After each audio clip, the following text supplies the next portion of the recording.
Hello, everyone, and welcome to Human's webinar on best practices for PCI DSS 4 browser script compliance. I'm Alexa Levine, Product Marketing Manager at Human, and I'm joined by PCI experts Troy Leach and Jeff Zitomer. So I will pass it to them to introduce themselves. Troy, do you want to go first? Yeah, happy to. Happy to, Alexa. Thank you for the opportunity. Troy Leach, I am a former PCI Security Council executive.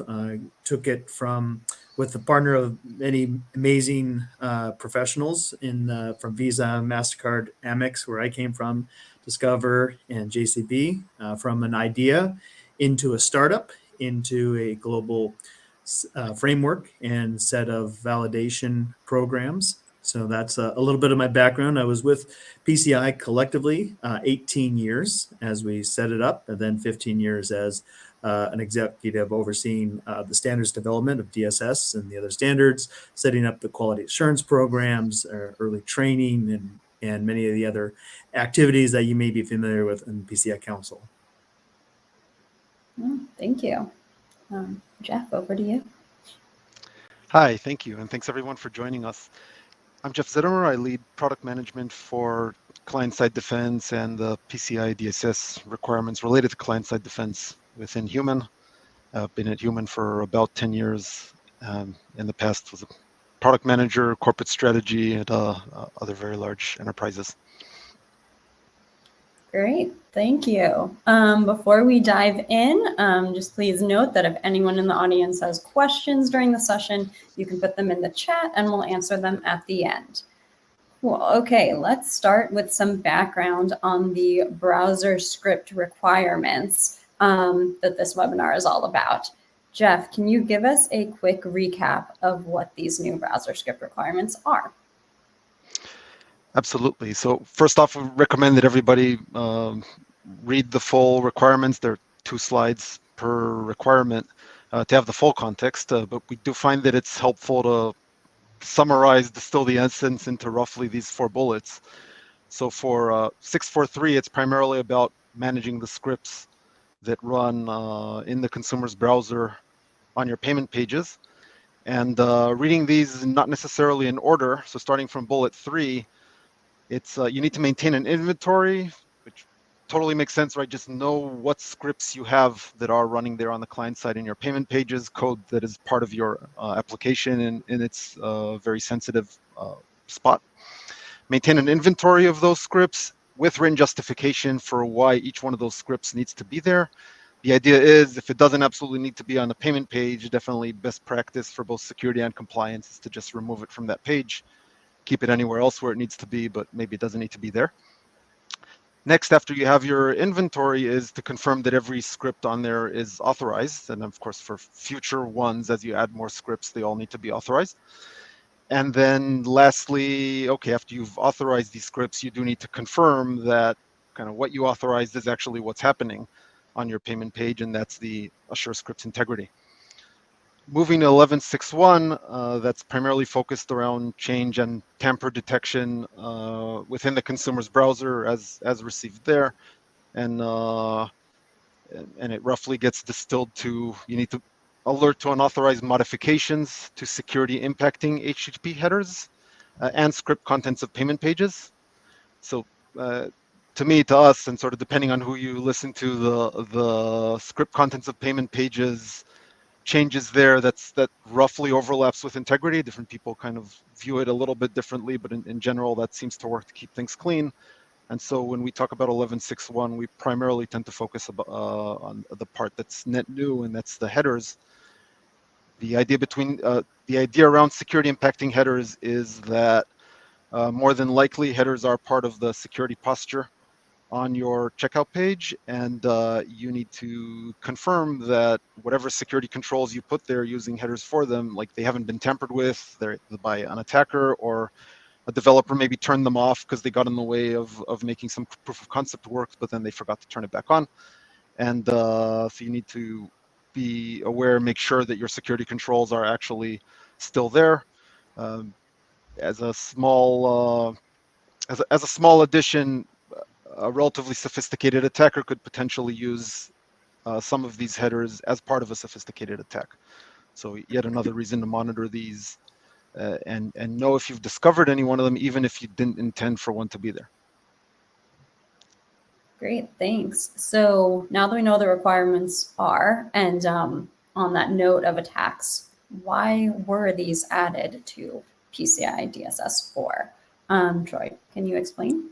Yeah, and this shouldn't come as too much of a surprise to those that have been looking and participating in some of the PCI Council activities. I think in my own keynotes at all of the PCI community meeting events, 2017, 18, 2019, we were talking about a lot of the mage card attacks, similar types of e-skimming, and really this concern around browser scripts being compromised that might be by a third or even a fourth or fifth party. And so we recognize that it was a very passive attack for these criminal groups to be able to go out, possibly corrupt a third party, have their code modified. I saw attacks as simple as 2 lines of code being changed and being able to then extract and what we call skimming those electronic payment transactions. And what happened as a result is it's a very passive way because the transactions would still go through. There was not disruption. There was not a need of necessarily footprinting and waiting to extract 6 months later. There was an ability to, in real time, start to take a lot of card information, payment card information, and be able to leverage it quicker by the criminals with that low risk of detection. So with that, we were trying to recognize that merchants themselves, we were talking to many of the organizations that either were compromised or were concerned that their peers were being compromised. And they were saying that there was just very limited visibility, at least in their existing governance and procedures with those third-party relationships, of how they go about confirming the authorization, the integrity of what might be received in a consumer browser. And that's the key. That's where the scope for these new requirements has adjusted, is that there's always been requirements for the merchant as they put JavaScript code and other types of source code into a browser script.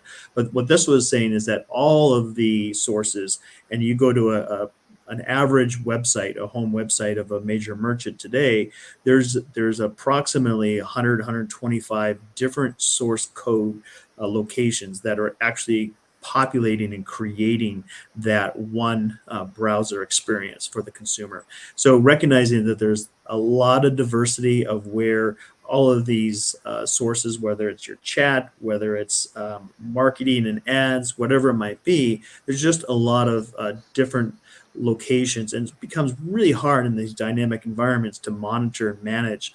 So that's started the origination of the conversation all the way back in probably 2016, 2017, and looking at, probably in the next major revision, which happened to be 4.0, that there needed to be some changes in how we look at this growing risk for as make stripe data gets removed from the systems, as we have become very chip dependent around the world, that we use mobile payments. E-commerce has become that area of growing fraud and consistently growing fraud for many years. So that's the kind of the origin story for why these new requirements were added. Got it. So it's clear that client-side code poses a big risk to cardholder data, but still requirements 643 and 1161 seem like a huge lift for both compliance and security teams. So Troy, I'm wondering, how can organizations minimize the impact of the work required to achieve compliance? Yeah, so I'm going to do a little analogy. I'm from the Pacific Northwest, and most of my weekends growing up, most of my childhood was around camping. And especially if you're a newer camper, there's always a recommendation to go in your backyard and take out all of your supplies and make sure that everything that you need is there. Because once you get out into the wilderness, there's no CVS or Walgreens around the corner to go and get emergency supplies. So you want to make sure that you have all of the assets that you're going to need on that camping trip. Actually run through the exercise of setting up the tent so that it's not a broken tent, which happened to me once going out into the woods. So all these things to take these precautionary steps of understanding what is going to be happening when you're out there, and there's less surprises. And the same is true when you're going through a PCI DSS assessment. That really is for that first, what we used to call, maybe they still call it, requirement zero, where you're trying to identify the scope of what is my payment environment, and then what is also the risk to that payment environment, and what am I doing to make sure that all of the right controls are in place for each and every place where information is stored, processed, or transmitted. If you're a longtime PCI person, you probably have those three words ingrained into your memory. So I think the first part is how we make ourselves more efficient and help minimize the business impact is understand, is the pathway of payment data through our environment minimized as much as we can. And so often I've had many conversations with CISOs, with CROs of organizations that were frustrated. And the reason was because when they put their design together, they didn't have that payment security and PCI governance in mind, and they made things more complicated than they needed to be. So first is to look at that scope, make sure that we've minimized that from our business operations as much as possible. And then the second part is to have an inventory and have it's always been part of PCI to understand what the requirements are for the roles and responsibilities for any type of software or asset that you're using within a payment environment. But this is, we're seeing more and more compromises with the third parties. We've seen how, and I can go through all the things for Log4j, the Apache struts. We've seen disruptions in the airline industry recently, and all because of third-party software and not understanding those dependencies. So the second part is to have a software bill of materials, have that SBOM in place, if not just for PCI, but there are many regulations that are either existing or coming to market in the next 12 months that are going to require, because we begin more sophisticated in our ways of collecting this, it's really important for us to kind of think about how we can actively and dynamically continue to record what that software that's coming in and how we're leveraging it. So those would be two ways that we can start this conversation. But I think Jeff and I are going to share a lot more ways that we can really minimize this business impact. Thank you. Yes. So on that note, what are the steps to follow to achieve compliance? Troy, you want to kick us off? Yeah, and I'll start, just emphasizing that defining the initial scope and how critical it is for an e-commerce payment environment. Sometimes there is a thought, well, I am outsourcing this to a third party. There is not a need for me to manage anything. My vendor has sold me that I have no more PCI responsibilities, and depending on the environment, that probably is not true. There is going to be, as the merchant of record, you're the one that has the contract in order to process payments through your acquiring bank. There is probably a contractual relationship that says that you will have some obligations to adhere to and follow PCI requirements and ensure that the third parties that you use. And if you look at a new addendum for multi-tenant service providers, it shows that growing dependency and importance of validating third-party compliance. In fact, to go off of PCI for a moment, we have in just a short 2 months, DORA, which is in the Europe, the Digital Operational Resiliency Act, looking at how financial institutions themselves are handling financial data and assets with their third-party cloud providers and others that are going to have access. And so this is a growing concern within PCI standards and beyond globally.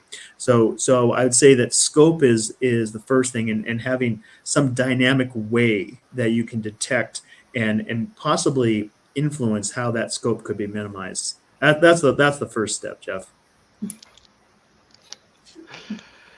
Yeah, I guess to reemphasize part of it, that you kind of need to understand your environment, your architecture, and sort of where the payment data is and what's the immediate next thing that that touches that kind of a connected system approach, and then from there go out and start to understand what you have.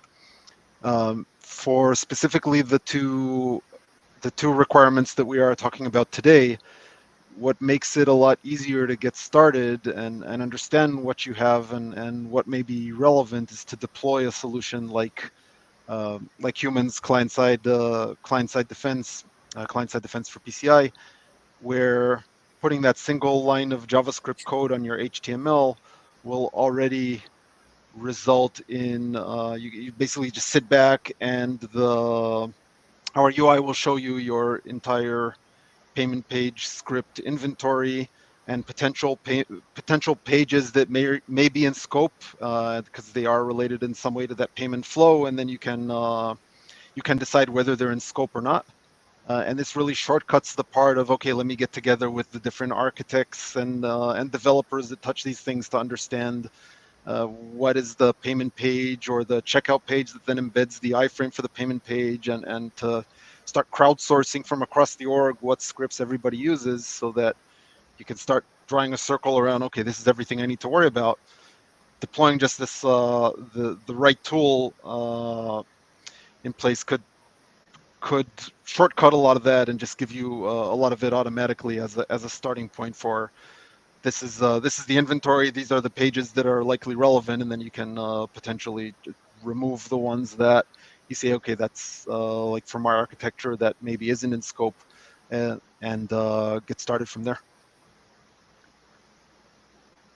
Yeah, and I think that's important, just that frequency of testing in itself, because that's probably the area that I see often organizations failing of. We did an assessment 12 months ago, 9 months ago, and we've made the assumption that things have stayed the way we intended them to, and not knowing that maybe system admin role has changed over twice, not maybe familiar with some of the policies, and have possibly moved things around and not had a good lockdown system. It's why, when I say we need to be testing for the access, the authorization, the permission settings, I often think back to just zero trust methodology, and it's something that you even see that's now as a recommendation within PCI standards. And I go all the way back to our early days of the council, 2007, 2008. John Kindervag, who is sometimes called the grandfather of zero trust, he's a former PCI assessor. And I remember him coming up to me at an RSA conference and saying, Troy, I've got this new methodology called zero trust. And I base it on the PCI requirements of focusing on a singular type of data, that being PAN at the time, and then trying to essentially never trust but always verify that the access to that data is always going to be as expected. And that's really important because so many times we're seeing that two quick facts. Microsoft in some of their latest information, they have shared that even use of Copilot, their new AI assistant, 50% of the privileges are over escalated for actually the need, and we're seeing that being a consistent theme of a staggering majority of permissions and actually roles themselves that are never used. There's a majority of provided privileges and permissions that are actually never leveraged and executed. So doing a regular testing of that is something that is really going to help minimize the pain points of going through a future PCI assessment. Got it. Makes sense. Jeff, can you talk about reviewing and adjusting scope? Yeah, so it kind of dovetails nicely because the websites, applications, they're not static. Things change all the time, and so I mean, going maybe to the next bullet already that talks about standard operating procedures, so that this should be encoded in there is if developers are planning a change, if there's an M&A or we're launching a new brand or a new experience that involves checkout, then all of that ideally is communicated in the org, and the relevant people are in place who would own the PCI and security aspects of it to be able to then understand that, okay, my scope has expanded and adjust it from there.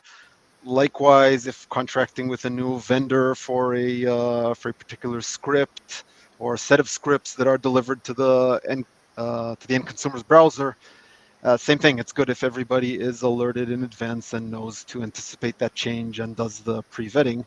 Again, having an automated tool that auto-discovers anything means that even if you are surprised by some of these changes, because there is some pocket in the org that maybe isn't as aware of the processes and how they affect PCI, and then they just roll something out, then the right tool will discover that, okay, you have a new script or a new vendor now in your inventory, or if you do deploy the solution or a solution more broadly beyond just PCI, but just protecting from other client-side security risks, like, for example, scripts can e-skim login credentials as well, or other PII on various like contact us forms and other areas of the application. Then if we're deployed everywhere else kind of by default, then we can also discover additional things that look like payment pages. And so bring into your attention that there may be a payment page that somehow is not in scope. Yeah, and I can't emphasize enough that importance of automation in code integrity scanning. We're starting to see, if you look at kind of the really chaos that we're in right now because of where generative AI and all of these Worm GPT, Fraud GPT, Wolf GPT, you name it, are able to take users that did not have a technical acumen before and create so many new threats. We're seeing that there's this backlog that even all of the known vulnerabilities and are just not being enumerated within CVE. So you have to go beyond just a static list of, what has been identified and enumerated by MITRE and have a risk scoring by NIST.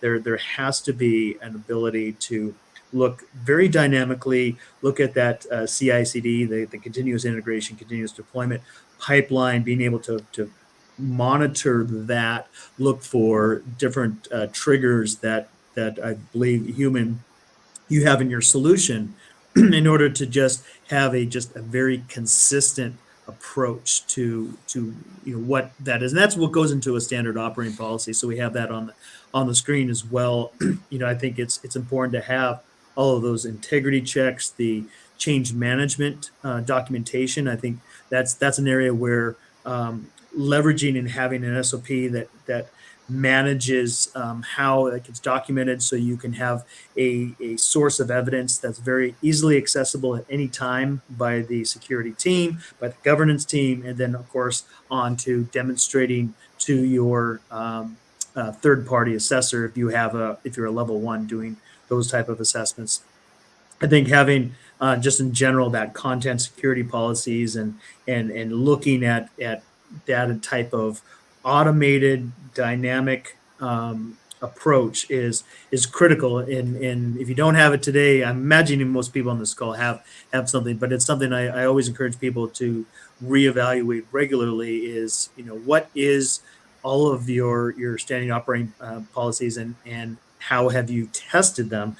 We did a survey at CSA recently where we found that some of these SOP policies were only being tested annually, like 40% of organizations were only testing them annually rather than a regular test to make sure that nothing has changed within the environment and influence the integrity of even the value of that current SOP.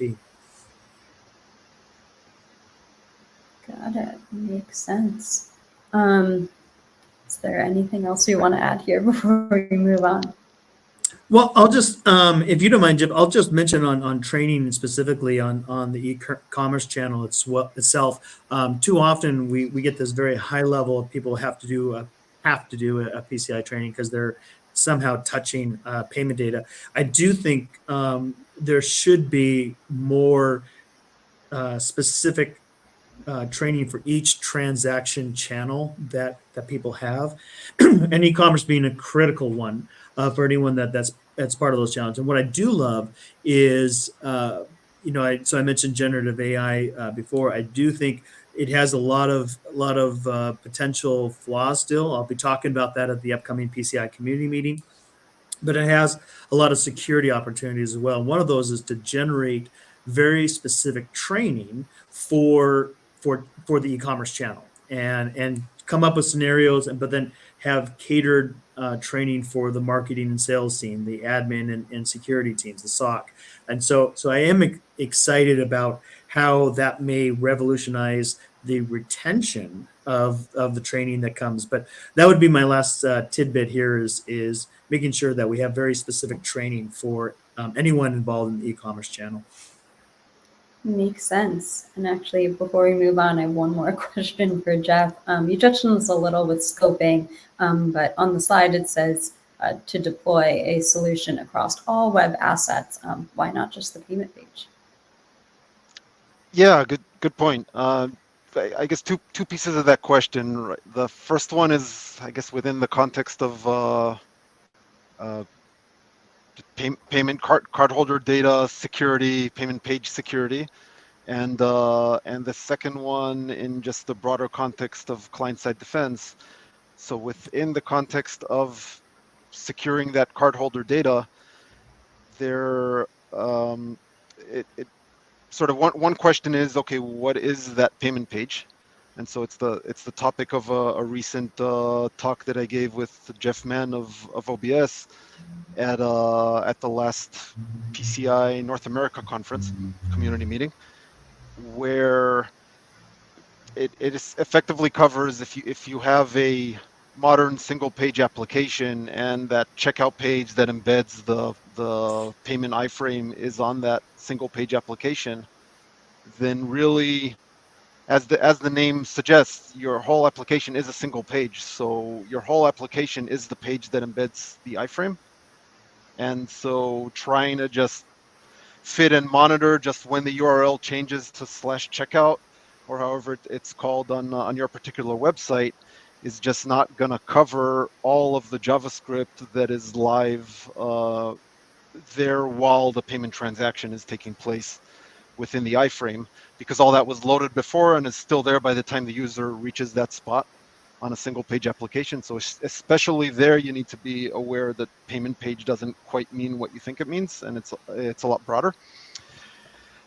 Beyond that, the point I touched on earlier, that if we're deployed everywhere, then we can also potentially discover additional payment pages that in many cases large distributed organizations may not be as aware that they are there. And so we can detect things that look a lot like they are payment pages and just bring them to your awareness, and then you can decide whether they're in your scope or not. Then looking at beyond protecting cardholder data, the client side or your whole application, be it single page or multi, it's running all of this code from all kinds of places. That code has various vulnerabilities. There's a lot of times sensitive security or privacy data being entered by the user or viewed by the user on a lot of these pages. And you need to remember that any JavaScript code running on there can impact, tamper with that experience, or skim any kind of details. Login credentials being the other kind of most obvious security and privacy risk of. It's a great way to just get everybody's usernames and passwords who log into a site, because you're skimming that with a JavaScript, and now attackers aren't going to be able to conduct an attack on the credit card information as easily. So maybe stealing credentials now with this, once they've detected a vulnerability with JavaScript, is going to be a lot less protected. So attackers could naturally go there, and you're going to want to protect those login credentials as well. From a the privacy perspective, there's other PII that's entered if you're like creating an appointment with your doctor, or you're going to a pharmacy website. Those are various like privacy information. Just remember that any JavaScript in there can basically see anything that the user is doing. So if you own one of those websites, you're going to want to control for those as well that are definitely outside of the scope of PCI, but not outside of your responsibility. That makes sense. So moving on, once we followed all of those steps on the previous slide, and once you have your PCI DSS compliance function in motion, how should you prepare for your assessment? Troy, can you share your thoughts? Yeah, and some of this will be just reiterating points previously made. Obviously, I'm a big fan of the pre-assessment reviews. Poneman Institute many years ago did a review of PCI assessment costs, and they found that, and there's been several studies since that have validated their findings, which is those organizations that are doing pre-assessments, they actually we're saving on the overall total cost of having a QSA come in and validate their environment of about 55% of the total compliance cost. So always can't emphasize enough the importance of that regular pre-assessment review of any of the requirements, especially these new ones that go into effect, as Jeff said, in March of next year. I think also just confirming that the scope is accurate. We talked about that, and the efficiency of am I getting from point A to point B quick enough with the payment information to minimize my overall cost of doing a PCI assessment and the risk I have of third-party information from the payments consumer mechanism. And then obviously we need to be communicating with key stakeholders regularly. This is something that is, I think, says easy and does extremely hard because PCI is not top of mind for a lot of the internal stakeholders that some folks need to get the attention of, especially as we have dozens and dozens of regulations and just all of these sources of new emerging threats. It's really sometimes hard to get some of the security stakeholders within the company, but it's nonetheless important that we have that regular communication and we can articulate why this is important to them and to the organization. And then as Jeff outlined earlier, I think it's important just to talk about having no surprises in your inventory management. Have a good dynamic practice for having software bill of materials. Understand at all times when you're bringing in a new vendor, as that vendor has multiple iterations, possibly in a month, to the code that will be pushed out to a consumer browser page, we need to have a good, so that communication also goes to that third party as well. Make sure they understand the PCI obligation that they possibly influence as they roll out code. And then finally, just that the changes are consistently documented.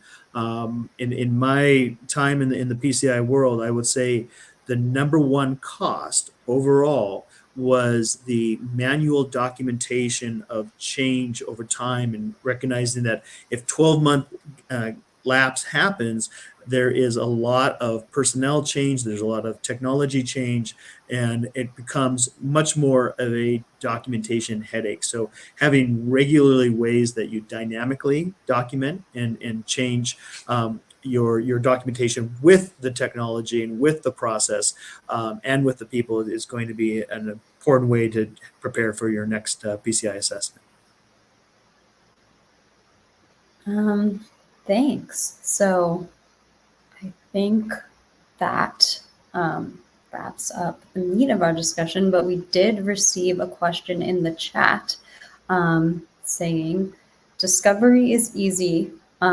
Question. Basically, a typical security scanning tool is able to emulate a web browser to load all scripts in the payment page. The challenge is then to classify a category and justify loaded scripts and other external resources. Is there anything like, for example, a crowdsourced reputation system that can help with the tedious task of analyzing the loaded scripts? And I flashed it on the screen. Well, I'll give a short answer, then I'll turn it over to Jeff, because I do think this is where CD from human can play a significant role, and so it's absolutely right. I think even the scanning, I think there is some challenges because things are less static, even in the source code that is being received. But I do think that you're starting to see more and more technology, human having one solution of understanding first and foremost, and goes into those SOP as well, but having as part of the PCI requirements already, having the business justification for all the source code that comes in there, and then being able to demonstrate that there has been the right level of internal authorization of that script to run. That is part of the new requirements, and there's elements that you could say were part of the more, like in requirement 7 and elsewhere in the DSS already there. I think in the past it was a says hard, does really, really hard. I think with some of the advancements in technology, it's getting easier to at least get that inventory, and easier. I struggle with that because it's not easy, but easier paths of having automated authorization, or at least better escalation procedures and a path towards an approval system or approval process. But Jeff, I'll defer to you and some of the work that humans doing with CD to kind of leverage and take advantage of or address that gentleman's question. Awesome. Yeah. So John, it's a great question. It touches on a number of different aspects. So first off, from using scanning tools. So a scanning tool typically is something that you record a user session, a user engagement with the browser, and then kind of a bot replays that over and over while a sensor there is looking at what are all the scripts that are loaded during that session, and as a way to build an inventory from those scripts and understand where you're at. So first off, just one, I think from a compliance perspective, it's listed as an example, so it certainly could be a helpful tool. From a completeness perspective, what we find is that typically from doing like a one scan, we'll find only a small percentage of the total inventory and the activity's bad behavior of scripts within a site, because different scripts are delivered dynamically to different users or just behave differently with different users and in different geographies and for different browser versions and types. And so, and on top of that, if it's a single page application, so as we said, the whole thing is the payment page. By the time you reach the checkout page, every script that you've encountered in your journey is now part of that inventory. Now, if you've only recorded one journey that you're replaying, then you're missing all the scripts that were maybe loaded as you went, as a real user went and visited some other pages that you did not visit on that one narrow journey. And so you'll just miss all of those scripts and you won't have your complete payment page inventory to A, be able to show the assessor that you're managing it, and B, of course, to secure the cardholder data and make sure that that any script that's there is properly authorized, should be there, isn't doing anything you don't want it to do, and you're able to remove it or actively block it from doing that behavior. Now, yeah, once you've discovered all of the scripts, now there is the, okay, I got this long list. What do I do with it now, right? If you imagine your typical security analyst, you don't know who these these cool marketing analytics vendors that your marketing team brought in, like, you don't know like even what their names are. So you see a script coming from somewhere, like you don't want to go and Google every one of them and try to figure out who they are and then figure out who in the company to talk to. And then decide, okay, so is there some sort of business or technical justification for them being there? Plus, okay, is it risky or not? Because, okay, some obviously need to be there, like your whatever PayPal, Stripe script that opens the iframe to the payment page for the checkout. Okay, obviously that needs to be there, but some of these other scripts are maybe in the gray zone. So maybe if there's some business justification and they're not too risky, then we'll keep them. But just how do you know?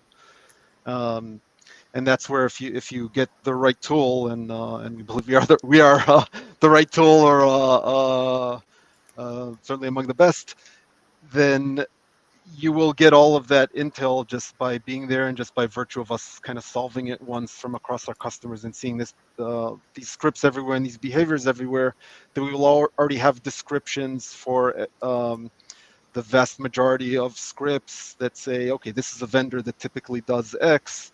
And so that already will help the security analyst know who to talk to and what to ask and give them a hint about whether it's relevant or not relevant to the checkout page. Plus, we will highlight the most risky things that script is doing or could potentially do. And then if the can have more information as deep as the analyst wants to go. If you want to look deeper, we can show you just all the actions that the script is taking, even some that aren't necessarily risky, but once a script is already doing something risky, it makes sense to go over and look at some of the rest. And so then you can make an educated decision about whether you're going to authorize or justify this, or where you're going to do it, like take it through kind of the easy path, or if you actually need to get more people involved in the org and have a decision made at a higher level about whether we keep or remove that script. Of course, it also helps that while you're deciding this, or even if you've decided to remove it, by the time kind of the right team gets that ticket and fits it in their sprint and gets an actual script removed, like that whole time, that script is an unauthorized script running on your payment page. You want to have a way to deal with it or mitigate some of its risks. And you're going to want to block some of those bad behaviors from happening, either for that script or just in general. If we already mentioned zero trust before, like, does any script really need to read cardholder data?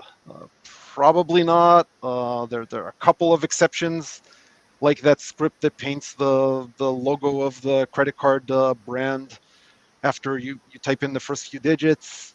Maybe a couple of others, right? So why not just set a rule that let's just block every script from accessing cardholder data unless it's one of this very short list of scripts that actually have a valid excuse to be there. And so for any new script discovered or kind of script that you know needs to get removed, but it's not quite happening very quickly, then you have a protection there in place that gives you the confidence that at least you've mitigated the worst of the risk. Great, thanks. Next question.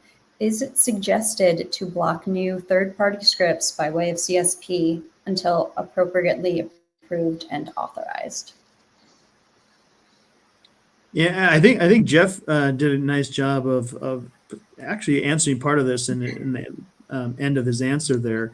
So that is the ideal, right? Making sure that there is a way to block scripts until they've been validated that the integrity is there. Reality is that I mentioned, we have hundreds of source codes, possibly dozens and dozens of different third-party vendors, and so I think there may not be, it may be too disruptive depending on how things are for every single change of source code for the merchant or record themselves to be able to validate in real time. But I think, one of the ways that I would recommend this, and again, I'm no longer the voice of the PCI Council, so always confer with a QSA, and it's so nice to say that these days after decade plus of being that source. But obviously go to them for the true recommendations. But for me, making sure that the merchants have an SLA with you and having agreements in place that confirm that they will do these practices on your behalf. So as they introduce new code to the browser of your consumers, that they are doing these checks. They have a contractual agreement that they do that, and then it's the trust but verify over time. Taking those practices, and I like what Jeff was suggesting about having maybe there's a short list of the more critical that you understand and are going to be permissible immediately, that will still be validated, but permissible immediately, and those that maybe can go through a check. And obviously, you should have a CSP in place to and make sure that certain aspects are always checked. But that would be my recommendation is as a merchant, making sure that your third-party vendors are on the same page and have in their contracts that obligation to validate all the code before it comes into production. Yeah, awesome. I think I'd add to that, or even take the answer in a slightly different direction. I think from a just good security practice is multiple layers, right? You want multiple layers of defense there. Like CSP has a lot of flaws as far as difficult to operationalize it. It's very coarse. You kind of either allow a domain, a script to load from a domain, or you don't. It doesn't give you any kind of granular control there. And also there are all these domains that kind of everybody uses now. If it's you use S3 buckets for loading, from which you load scripts, or you have a legitimate third party that loads legitimate scripts from an S3 bucket, then now an attacker can also put malicious scripts on an S3 bucket. You can't quite block the S3 domain in CSP in a responsible way, right? And again, if you have a single page application, then across your whole application, you're probably talking to hundreds of domains. So you kind of need to allow list hundreds of domains. And so the effectiveness of that rapidly diminishes, and sort of the ability to effectively manage a very tight CSP is very difficult. And so you still want it out there for the practical pieces for that first line of defense.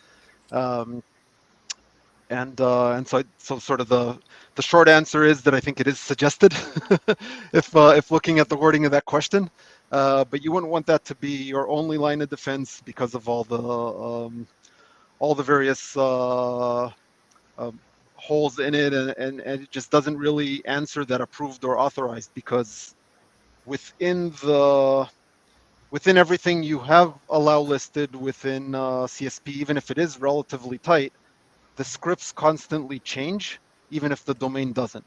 And so if an attacker takes over, for example, one of the vendors like GitHub's or something like that, and actually changes for malicious code in there, then still your CSP is going to let it go through right away. And what you need is another way to assure the integrity of that script, or to monitor it for changes. Kind of pick your favorite between the wording in 643 or 1161, and be able to recognize that there has been a change in the script that could potentially be malicious. You obviously, you don't want to go too far on that extreme of saying, okay, any change to the script now is let's block that, let's not let it through, because scripts change all the time and most of the changes are completely benign, and you wouldn't want a simple text change or some like performance improvement that doesn't actually add any kind of risky behavior to a script. You wouldn't want your team to deal with those alerts all day, because it would literally be a full team for a full day, even for a medium-sized company. So instead, you just want to focus on the types of changes to the scripts that are malicious. Yeah, and Jeff, I'll just maybe clarify my comment on the CSP, because I agree with everything you just said. And I think of it more of the methodology than actually maybe a tool, because I do think there are some very clunky tools out there. There's some better ones, there's some clunky ones as well. I think to what you said about having a layered approach and having some baselines, just like we have a firewall, and some denials for certain types of behaviors and going to certain ports or having certain types of proxy activity. I think that's important to have. Just think of the layered approach. But yeah, it's more of that methodology, just to make sure my comment was understood of do you have and know what, to the question of what the right level of authorization should be, and the integrity check should be for every single type of code that might be within that payment environment. And they may not all be as influential. So I think that's a really good point, Jeff. Thanks for raising that. Yeah, and thanks for clarifying. Thanks, guys. So I think that's all of our questions. Before we sign off, I know we touched on this a little bit earlier, but I'm in marketing. I have to ask: how can organizations simplify compliance with human? Awesome. Yeah, thanks for that one, Alexa. The bottom line for us is three things, right? There's timeline-wise. There's 5 months to go till the deadline, and it's actually quite a heavy lift, right? So we're here to really streamline that for you. One line of code that you add will already give you that whole inventory there, kind of auto-maintained, and plus all the bells and whistles inside for it to fit any company's workflow for all the people you're going to have to collaborate with, and all the tasks you're going to have to keep track of, and your favorite tools that you're going to need to integrate with in order to run or connect to that business process inside the company. So that there's our number one goal, to streamline that whole experience, not just getting set up in the beginning, but imagine your day-to-day life just reviewing any new script that the team deploys or wants to deploy, or reviewing any changes to scripts, anything discovered out there in production, that because these third, fourth parties, right, they change all the time. They don't tell you about it in advance, so you always need to be on your toes. Imagine the day-to-day of your person or team managing the tool and managing this process and communicating across the rest of the org, and the tool that would make all of that the easiest possible. That's what we built. The next one is that even beyond the baseline that PCI DSS 4 sets. So, for example, it doesn't mandate blocking, but it'd be great if you can block the malicious behavior of scripts before you remove them, or even of scripts that you're going to keep, but you still wouldn't want them to access cardholder data, or talk to malicious domains, even if you're keeping them on the page for the business value that they bring.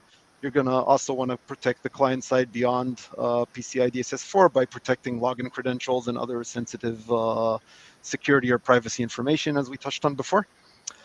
And the last one is that unleash your business, reduce the risk, right? We don't want the security and compliance team to tell the marketing team, tell the developers, yeah, I'm sorry, you can't use all these amazing tools that you got that are driving a lot of value to our business, because any script is dangerous, so we just don't really want any script in that dangerous place.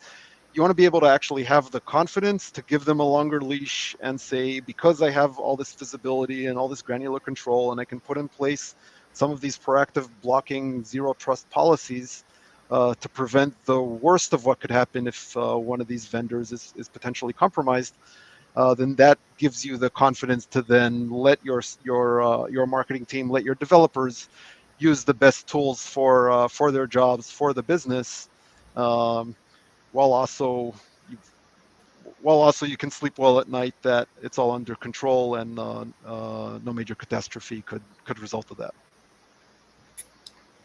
Great, thank you. Thank you to everyone for attending.